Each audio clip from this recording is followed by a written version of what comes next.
Un lindo día, queridos hermanos.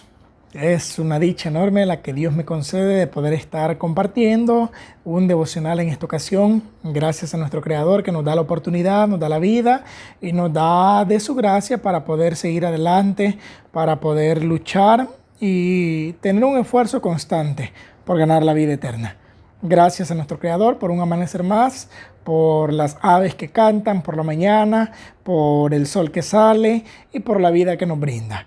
Vamos a iniciar este devocional orando a nuestro Dios para pedirle que a través de su Espíritu Santo nos ayude a entender lo que vamos a estudiar en esta hora de la mañana. Oremos. Padre amoroso, gracias por la vida. Gracias por tu inmenso amor, gracias por tu constante ayuda, aunque no la merecemos. Oramos para que nos ayudes a entender tu palabra en este momento. Queremos, Señor, aprender de lo que la Escritura nos enseña y que a través de ese conocimiento logremos honrarte, logremos obedecerte y también logremos afirmarnos con la alegría de las promesas que están en ella plasmadas para nuestra motivación y enseñanza. Oramos que en este momento tu Espíritu Santo nos dirija y que el mensaje que vamos a estudiar sea entendible para nuestras mentes y sea también de alegría en pensar en la gloriosa promesa que tú has hecho a la humanidad. Todo lo pedimos y lo agradecemos confiando en los méritos de Jesús, para quien sea honra y gloria por los siglos de los siglos. Amén. Queridos hermanos, tenemos un devocional en esta hora de la mañana.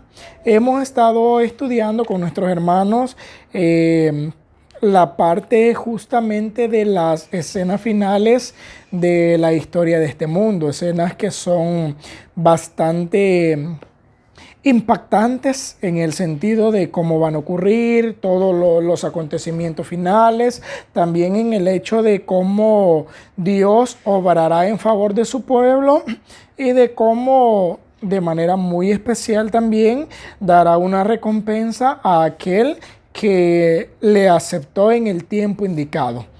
Hoy tenemos un tema relacionado con el que se estudió el día de ayer.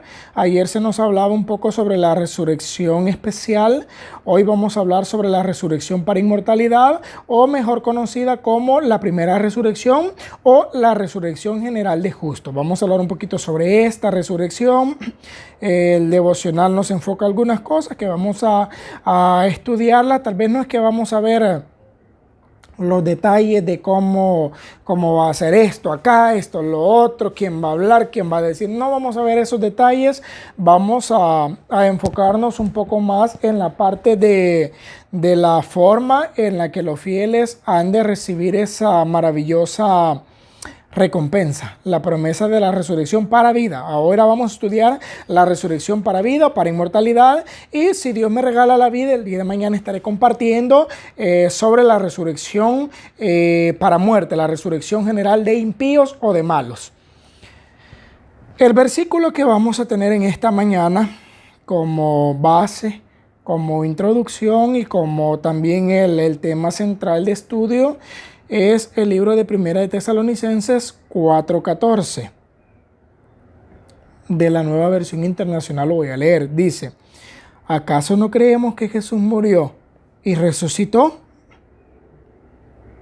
Así también Dios resucitará con Jesús a los que han muerto en unión con Él. Hablar de la resurrección es hablar de uno de los temas, quizá con el tiempo, temas doctrinales un poco más debatibles en todas las generaciones. Ha habido temas muy debatibles, pero de ciertos periodos. No ha sido un tema debatible siempre. Por ejemplo, el tema de el día de reposo, el pueblo lo ha tenido claro, hoy se ha vuelto debatible. El tema de la venida del Mesías en su momento fue debatible, pero no ha sido un tema que ha trascendido generación en generación o que ha generado en su manera casi general dudas. El tema de la resurrección sí. Siempre ha sido un tema que ha generado esa duda, esa oposición, porque va en contraposición a lo que el mundo religioso presenta. El mundo religioso hay diferentes pensamientos. Un grupo piensa que no va a haber resurrección. En el tiempo de Jesús se daba ese problema. Los saduceos peleaban con los fariseos justamente por eso. Un grupo decía no hay, otro decía sí hay. Ese pleito ha venido, hermanos, y ha generado diferentes pensamientos, diferentes puntos de vista. Hoy en día es un tema también debatible, lo he dicho al inicio, es un tema que ha venido siendo debatible. Hoy en día se debate por varias razones. Un grupo religioso grande en su mayoría presenta que al morir la persona va, si fue mala, va al infierno y si fue buena, va al cielo de una vez. Entonces ahí descartan el propósito de la resurrección y por eso se niega la parte de la resurrección, porque dicen, no, si ya el que fue fiel ya está gozando, ya está con el Cordero, y el que fue mal ya se está quemando, así como aquel rico que hablaba con Lázaro, malinterpretando una parábola. La mayoría del mundo religioso popular en la actualidad malinterpreta la parábola del rico y Lázaro y lo toma como algo literal para decir que el que muere, si fue malo, se va para el infierno, y el que muere y fue bueno se va para el cielo, para el seno de Abraham. Ese es un error de interpretación. La Biblia nos enseña que el que muere va a un descanso. El espíritu vuelve a Dios, que es el soplo de vida. No es un ser extra que sale, sino es solo el soplo de vida. Es el hálito que Dios da para que haya vida. Eso se separa de la materia vuelve al polvo y obviamente el alma en ese momento desaparece. Que el alma va en sí la vida misma. El alma es la vida en general. Enfoca o encierra pensamientos, emociones, sentimientos. Enfoca todo lo que es la vida misma. Cuando una persona muere, nosotros debemos tener muy en claro que en ese momento no recibe la recompensa. Hebreos 11, ustedes pueden leer, hermanos, los invito a leerlo. Hebreos 11 es un capítulo que nos habla de los héroes de la fe. Ahí comienza a hablar de Noé, que por la fe hizo esto, de Abel, que por la fe hizo esto. Nos habla de todos los personajes que fueron reconocidos como héroes de la fe. Y al final de todo eso, el capítulo nos termina diciendo que todos ellos murieron sin haber recibido la recompensa, lo que se les prometió, sino que la miraron de lejos. O sea, eso quiere decir, hermanos, que por más fieles que hayan sido ellos, están descansando. A casos especiales que la Biblia misma dice que sí fueron llevados al cielo sin ver la muerte. Tenemos el caso de Enoc y tenemos el caso de Elías, que la Biblia claramente nos lo dice, que ellos fueron llevados sin ver la muerte. O sea, la Biblia no tendría que explicarnos directamente, ellos pasó esto, si todo el que muere se va para el cielo directamente. O sea, no tendría ningún sentido. La resurrección es justamente para recompensa. Hoy vamos a enfocarnos directamente a la resurrección para vida, la recompensa buena. Mañana hablaremos de la recompensa para mala, la resurrección que es para condenación. En esta resurrección que es para vida, hermanos, nosotros tenemos que considerar algo. Ayer ya estudiamos la resurrección especial. ¿Sucede cuándo? Sucede antes de que Cristo venga a la tierra. ¿Cómo sucede? ¿En qué momento? Sucede en el tiempo del terremoto, la séptima plaga. Esta resurrección ya sucede justamente cuando es la venida de Cristo. El libro de Tesalonicenses, siempre capítulo 4, versículo 16, nos dice: porque el mismo Dios, con voz de arcángel y con trompeta de Dios, descenderá del cielo. Nos habla cuando Él desciende del cielo. Y entonces dice: los muertos en Cristo resucitarán primero. Ahí no dice una parte de muertos en Cristo. Ahí no dice unos muertos en Cristo. Ahí dice los muertos en Cristo resucitarán primero, porque los que no murieron en Cristo, esos resucitan después, pero para su recompensa, para su consecuencia, para su trágico resultado. Los muertos en Cristo resucitan entonces a la venida de Jesús. Nos enfoca el libro de Tesalonicenses. Cuando el Cristo desciende, entonces los muertos en Cristo resucitan primero. Miren lo que dice, si tienen la matutina pueden verlo conmigo. página 185, La fe por la cual vivo. Si no, pueden escuchar y prestar atención a lo que voy a leer en este momento. Si la pueden leer virtual también, hoy se nos hace fácil, hermanos. Pueda que no la tengan en papel, la matutina, pero sí la pueden leer de manera virtual. Hoy hay tantas formas de leer el espíritu de profecía que si no lo hacemos, pues ya es simple y sencillamente porque no lo queremos hacer. Atención a lo que dice. Para el creyente, Cristo es la resurrección y la vida. Él mismo lo dijo en el libro de Juan, capítulo número 11, versículo 25 al 27. Ahí habla, yo soy la resurrección y la vida, el que cree en mí, aunque esté muerto, vivirá. Habla de todo eso. La parte en la que nos enfoca que Cristo es la vida misma. En nuestro Salvador, la vida que se había perdido por el pecado es restaurada, porque Él tiene vida en sí mismo para vivificar a quienes Él quiera. Está investido con el derecho de dar inmortalidad. La vida que Él depuso en la humanidad la vuelve a tomar y la da a la humanidad. Todos ahora vamos a ver cómo resucitan. Ya dijimos, cuando Cristo viene, resucitan todos los que fueron fieles. Aquí hablamos, hermanos, quizá el término es que se vuelve como un poco, quizás extraño para muchos. Nosotros le llamamos a esto la gran multitud. Bíblicamente, en el libro de Apocalipsis, para el que tiene esa duda de por qué hablan de los 144,000, por qué de la gran multitud, si ahí dice que todos los muertos en Cristo. Sí, pero son dos grupos específicos. Los 144,000 son redimidos, pero son un grupo especial. Y la gran multitud también son redimidos, pero es un grupo que va a tener ciertas diferencias a los 144,000. En la resurrección especial que vimos el día de ayer, se nos hablaba de los 144,000. ¿En qué momento resucita la parte que ha descansado de ellos? En este caso, la gran multitud es la que resucita cuando Cristo ya desciende, o la resurrección general de justos. Esta resurrección o este tipo de personas son los fieles que no conocieron el triple mensaje angélico, que no vivieron bajo ese mensaje, pero que fueron fieles en lo que ellos conocieron. Ahí abarca desde Adán hasta el fin del tiempo de la gracia, a todas aquellas personas que no han conocido el mensaje, que por X motivo nunca tuvieron la oportunidad de elegir entre el verdadero mensaje y el error, pero fueron fieles en lo que conocieron y murieron en esa fidelidad. La Biblia nos dice que Dios no toma en cuenta eso. Dios pasa por alto el tiempo de esa ignorancia. Entonces, ese tipo de personas, fiel en lo que conoció, devotos a Dios, sinceros de corazón, sí se salvará, pero en la gran multitud. Y antes de que comenzara el sellamiento también, todo ese tipo de personas, ese grupo de personas que fue fiel, resucitará también en este momento. Ahí va todas las generaciones. Adán, todo antes del diluvio, todo después del diluvio, la época de Cristo, la Edad Media, y abarca también nuestro tiempo, como ya lo dije, aquel que muere sin conocimiento. Hoy pueden decir, pero es raro, hermano, quien hoy no conozca. Hay muchas personas que no han tenido la oportunidad de elegir entre el verdadero mensaje.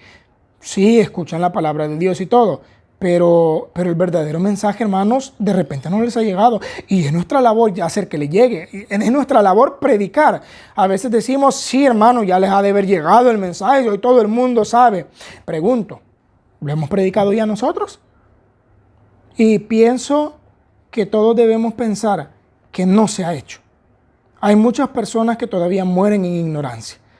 Porque si no fuera así, Jesús ya hubiera venido. Mateo 24 dice, y este evangelio, el verdadero evangelio, y este evangelio del reino será predicado por testimonio de todas las naciones, y entonces vendrá el fin. Quiere decir que si no ha venido el fin, todavía el verdadero mensaje no le ha llegado a todas las personas. Hay personas que están muriendo fieles sin conocer el verdadero mensaje, fieles en lo que conocen, en lo que han recibido, en la luz que les ha llegado. Y mueren siendo fieles en eso. Han de resucitar, pero no en los 144,000, sino en la gran multitud. Nosotros, hermanos, quiero decir esto y quiero dejarlo bien en claro. Todo el que ya conoce el verdadero mensaje, el verdadero evangelio, ya no tiene oportunidad de resucitar en la gran multitud. No se puede salvar en ese grupo. Sí o sí debe hacerlo en los 144,000, y el que se salve en los 144,000 debe vivir el triple mensaje angélico y todo lo que eso encierra: el evangelio eterno, el evangelio dado de la creación, guardar los mandamientos, guardar el día sábado. Ya el que conoce, hermano, ya no tiene elección, ya no tiene opción de decir, bueno, no voy a salvarme aquí en los 144,000, pero entonces sí en la gran multitud. No hay opción para el que conoce. Si tú estás viendo este matutino, querido hermano, ya no pienses, me voy a salir para no conocer. No, ya no. Ya conoces el mensaje. Si no lo conocías, con este video lo conoces. Ya lo oíste. Ahora toca elegir. Ahora sí o sí toca decir, voy a prepararme, voy a ser fiel, voy a guardar los mandamientos, voy a obedecer a Dios, voy a tener fe en Jesús, voy a cumplir lo que su palabra dice para salvarme en los 144,000. O sea, esa es nuestra opción ahora. Para el que no conoce, sí puede entrar en la gran multitud. Ahora, ¿cómo resucita la gran multitud? Los de la resurrección especial, o sea, los que resucitan antes de que Cristo venga en la séptima plaga, durante el terremoto específicamente, resucitan glorificados, mas no inmortalizados. O sea, glorificados ya no pueden pecar más, pero no inmortalizados. Ellos pasarán la transformación de la que habla el apóstol Pablo, en un abrir y cerrar de ojos a la final trompeta. Pero fíjense cómo resucita la gran multitud de salvos. Todos, dice la página 185 de la misma matutina, La fe por la cual vivo, todos salen de sus tumbas de igual estatura que cuando en ella fueron depositados. Adán, que se encuentra entre la multitud resucitada, es de soberbia altura y forma majestuosa. Cuando habla soberbia altura, quiere decir de gran estatura, de gran altura y de una forma majestuosa, de porte poco inferior al del Hijo de Dios. Presenta un contraste considerable en comparación a los hombres de las generaciones posteriores. En este respecto se destaca la grande generación de la raza humana, pero todos se levantan con la lozanía y el vigor de eterna juventud. O sea, aquí, hermanos, ya es una resurrección. Glorificados, una resurrección. Ya vimos con la misma estatura, pero ya dejando en la tumba toda la evidencia del pecado en sentido a enfermedades. Todo eso leeré el otro párrafo para poder complementar esto. La forma mortal y corruptible desprovista de gracia, manchada en otro tiempo por el pecado, se vuelve perfecta, hermosa e inmortal. Todas las imperfecciones y deformidades quedan en la tumba. O sea, aquí sí, hermanos, cuando se da esto, ellos sí resucitan glorificados e inmortalizados. Porque en ese momento se da la transformación plena. Los que resucitaron en el terremoto, en este momento también ellos son transformados. Y también los que estaban vivos hasta ese momento. El apóstol Pablo lo dijo y lo explicaba de la siguiente manera. Y nosotros, los que hayamos quedado, los que estemos vivos, seremos transformados en un abrir y cerrar de ojos. Porque es necesario, dijo el apóstol Pablo, que esto mortal sea vestido de inmortalidad y que esto corrupto sea vestido de incorrupción. O sea, a él enfocaba la transformación. En este momento es esa transformación. Por eso los que resucitan en la gran multitud, obviamente si en ese momento es esa transformación, resucitan glorificados e inmortalizados, sin rasgo ya de las consecuencias que el pecado ocasionó a este mundo. Ya imperfecciones no habrá deformidades. O sea, ven, si un cuerpo bajó al descanso, bajó a la tumba siendo fiel a Dios y tenía una deformidad, le faltaba un miembro de su cuerpo, de repente era lisiado o era inválido, era paralítico, si fue fiel a Dios y resucita en este grupo de personas, resucitará sin ninguna de esas marcas en su cuerpo. No habrá ya enfermedad. No habrá deficiencia, no habrá nada que sea corrupción. reintegrados en su derecho al árbol de la vida, los redimidos crecerán hasta alcanzar la estatura perfecta de la raza humana en su gloria primitiva. O sea, ya leímos, no hay enfermedades, no hay deformidad, no hay, mencionaba imperfecciones, pero resucitan en la misma altura. Por eso se ve el contraste con Adán, mencionaba el párrafo. Ahora, cuando ya esté la eternidad y el ser humano puede estar consumiendo del árbol de la vida, entonces el ser humano irá creciendo. O sea, nosotros, hermanos, la esperanza es salvarnos. Y cuando vayamos comiendo del árbol de la vida, vamos a ir creciendo en estatura. O sea, ya no vamos a medir, en mi caso, 1,78 m. Voy a ir creciendo, creciendo, creciendo, hasta llegar a la estatura del varón perfecto, menciona la Biblia. Hasta llegar a esa estatura perfecta, menciona acá, de la raza humana en su gloria primitiva. Adán aproximadamente medía casi 4 metros, casi. Hay un párrafo que menciona y dice que Adán medía un poco más del doble de lo que miden los hombres en la actualidad. Un poco más del doble. Si ahora el promedio, digamos, es 1,50, 1,70, pero entre ese es el promedio, 1,70 m, y Adán medía un poco más del doble, 1,70 más 1,70, nos hace un poco más de 3 metros, y Adán medía un poco más del doble, o sea, aproximadamente casi 4 metros. Es decir, que nosotros creceremos a esa estatura. A medida va pasando la eternidad, a medida vamos a ir consumiendo del fruto del árbol de la vida, así vamos a ir creciendo. Nuestro cuerpo físico irá creciendo. Los justos vivos son mudados. Lo que les mencionaba, ahora nos recalca eso. En un momento, en un abrir y cerrar de ojos, lo dice 1 Corintios 15, las palabras del apóstol Pablo, versículo 52, donde lo menciona. A la voz de Dios fueron glorificados, ahora son hechos inmortales los que estaban vivos cuando esto pasa, los que atravesaron la gran tribulación, los que pasaron el tiempo de prueba, el tiempo de angustia. Ellos, a la voz de Dios, son, ojo, glorificados a la voz de Dios cuando fueron resucitados, pero ahora dice son hechos inmortales. En este momento son inmortalizados y juntamente con los santos resucitados son arrebatados para recibir a Cristo su Señor en los aires. Sus ángeles llevan niñitos a los brazos de sus madres. Menciona el conflicto de los siglos, página 628. Será maravilloso. Hermano, solo de imaginarme esta escena me llena de emoción, de alegría, de deseo por estar ahí y ver ese momento, participar de él, ser glorificado, ser inmortalizado y poder recibir al Señor Jesús en el aire. Eso es lo que pasa, lo que nos menciona el libro de 1 Tesalonicenses 4:16, luego de que dice, el Señor mismo descenderá del cielo, luego habla de que los muertos en Cristo resucitarán primero, y luego dice nosotros, y menciona que seremos arrebatados para recibir al Señor en el aire, y estaremos para siempre con Él. Así que, hermanos, ahí está la promesa de una resurrección. Nosotros que conocemos, el día de ayer estudiamos que tenemos la promesa de una resurrección. Una resurrección en el momento de la séptima plaga para ver a Jesús venir en las nubes de los cielos.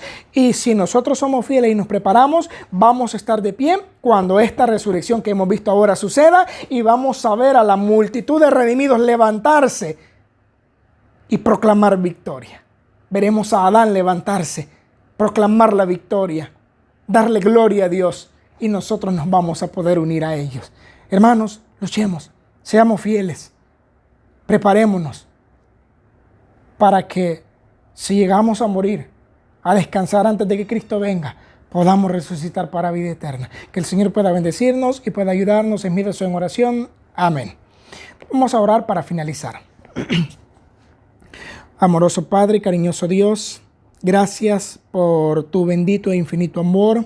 Oramos, Señor, para que nos ayudes a prepararnos, a luchar fervientemente para ganar la victoria, pero por sobre todo, Señor, para glorificar tu nombre. Oramos para que perdones nuestras iniquidades, perdona nuestros pecados, Señor. Queremos verte y verte para vida eterna. Queremos honrarte y hacerlo de corazón. Queremos obedecerte y hacerlo de buena voluntad. Ayúdanos a cumplir esos deseos de nuestro corazón. Ayúdanos a buscarte cada día, a hacerlo con sinceridad, con amor y con devoción, con respeto también. Oramos, Señor, para que nuestras oraciones sean escuchadas y contestadas de acuerdo a tu voluntad. En el nombre de Jesús lo pedimos todo. Amén. Queridos hermanos, gracias a los que nos han acompañado.